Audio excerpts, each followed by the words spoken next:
الحمد لله رب العالمين والصلاة والسلام على خاتم الأنبياء والمرسلين وعلى آله وأصحابه أجمعين ومن تبعهم بإحسان إلى يوم الدين. أما بعد فأعوذ بالله من الشيطان الرجيم. بسم الله الرحمن الرحيم. فطرة الله التي فطر الناس عليها لا تبديل لخلق الله ذلك الدين القيم ولكن أكثر الناس لا يعلمون. قال النبي صلى الله عليه وسلم: ما من مولود إلا يولد على الفطرة فأبواه يهودانه أو ينصرانه أو يمجسانه أو كما قال عليه السلام: إن الله وملائكته يصلون على النبي يا أيها الذين آمنوا صلوا عليه وسلموا تسليما. اللهم صل على محمد وعلى آل محمد كما صليت على إبراهيم وعلى آل إبراهيم إنك حميد مجيد. عزیزانو، زمان دنن درس عنوان دے.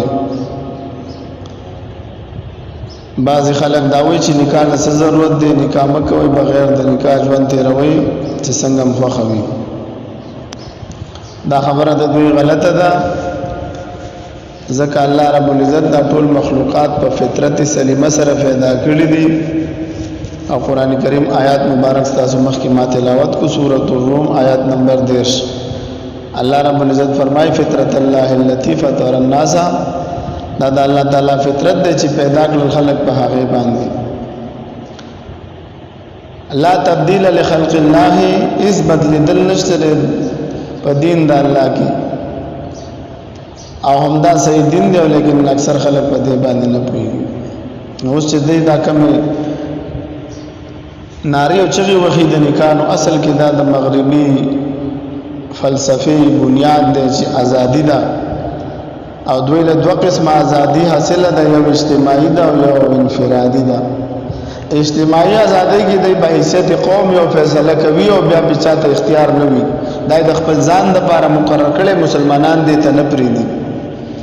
دی په اجتماعي ازادي کې د هم جنس پرستۍ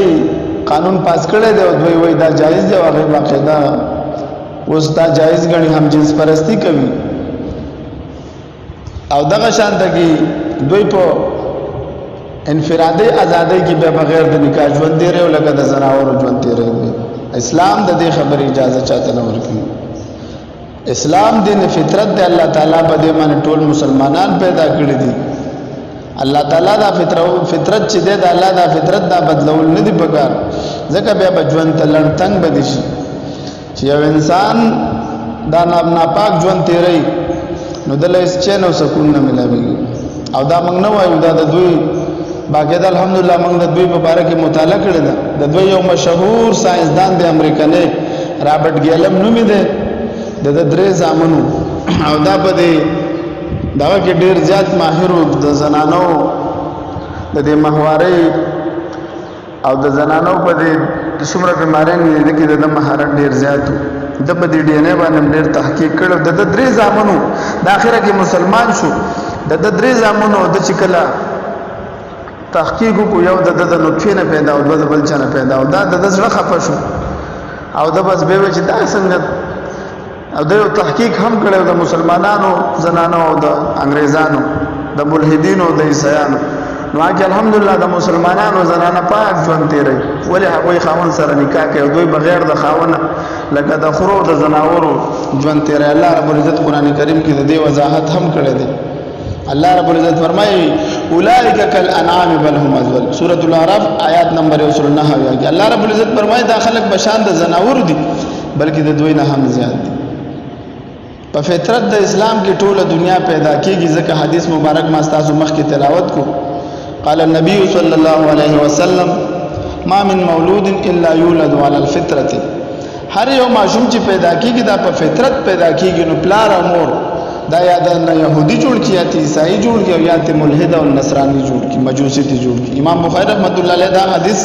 مبارک په خپل صحیح کې ذکر کړی دی.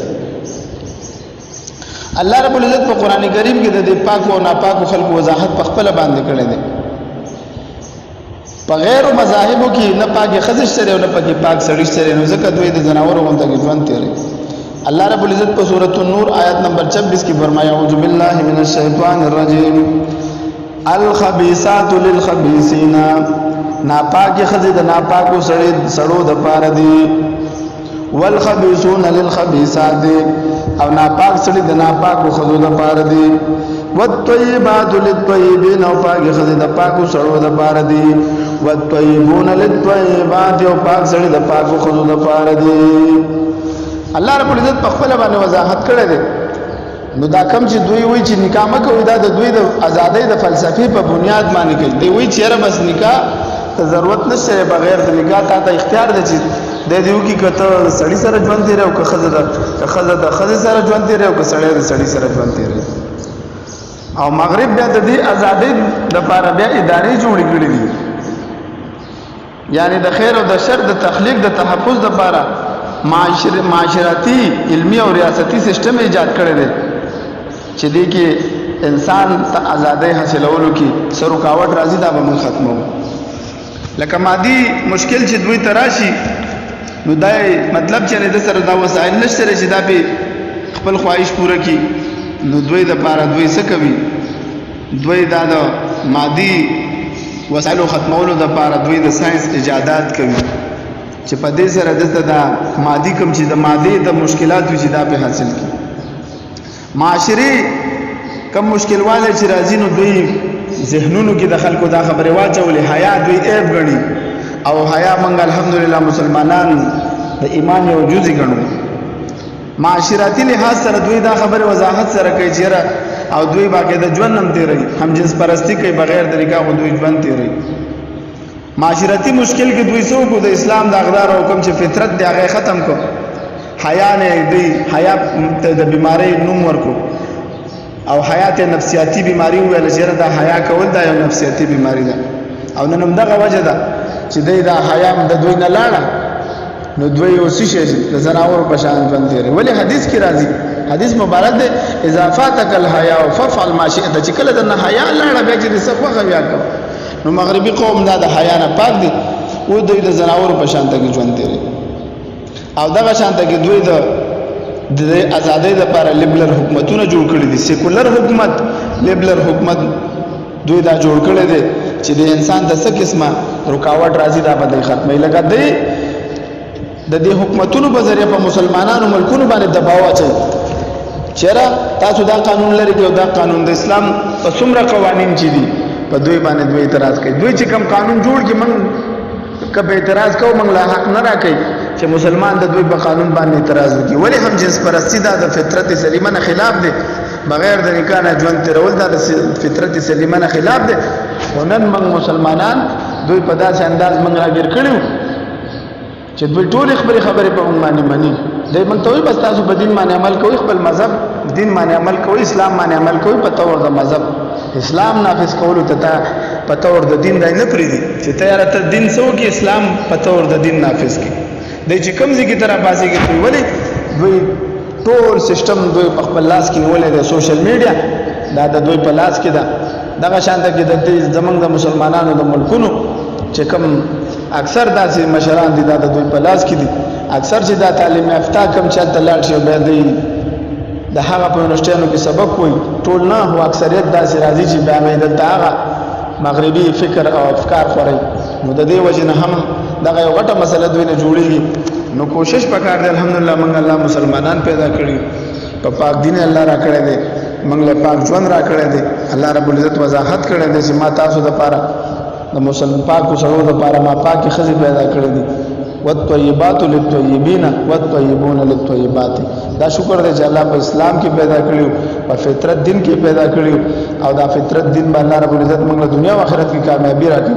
دا ډېر د غیرتوب خبره ده چې انسان د خپل خزینه نه خبر یو انسان د زناور په شان د ژوند تیری نو الحمدلله د الله فضل او رحم سره موږ مسلمانان یو دا زموږ خوش نصیبی ده او موږ له پکار دي چې د مغربي فلسفي او د دې خبرو نزان خبر کو نو دا ټول د مغربي د ازادۍ د تصورات دي چې د دې بنیاد په هیومنزم باندې ده نو هیومنزم کې دغه د انسان پرستی ده او انسان ته چې څه خوښي کې نکاح کوي او کنه کوي که خالق منی او کنه منی که موږ کوي او که ذکر کوي او کنه کوي که هر څه کوي البته چاته اختیار نشته دی چې بل باندې تنقید وکړي یو سړی که شراب خانه ته روان دی دا غوي په نظام صحیح دی او که یو سړی جمعه ته روان دی دا غوي په نظام صحیح دی د خاو د بد دا تمیز دوی ختم کړی دی او دا غزي کې دوی تبادی او دوی به څومره ژوند وي د دنیا دا ژوند چې دی دا ختمېدونکی دی واخر دعوانا الحمد لله رب العالمين